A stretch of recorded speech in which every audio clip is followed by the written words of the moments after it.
a simple definition of prayer is agreement in a people with who God is and what he wants to do.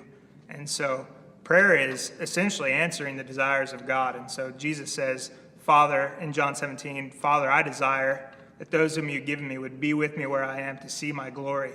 And so when we are in the place of prayer, like it's pivotal, it's necessary and it's vital that we see the glory of Jesus. And it's actually coming into his desires to where we can become like John and say that we are in the Spirit, where our prayers are actually informed by the word of who God is and what he wants to do. And we're also filled with the desire of God to actually pray a thing through and motivate it out of love.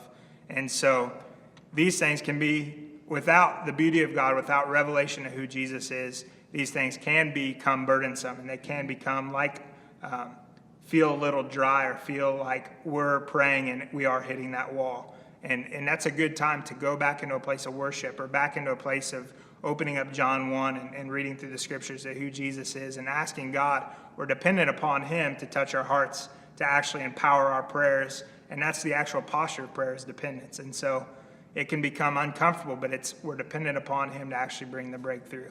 And it brings a rest in our labor.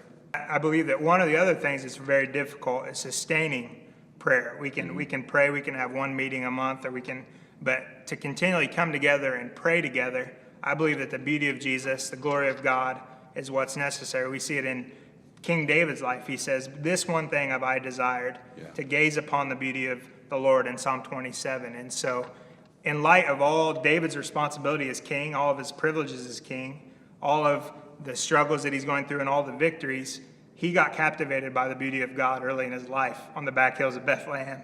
And it sustained, it gave him a life vision of prayer that actually brought the favor of God upon his people, and they were victorious in the land.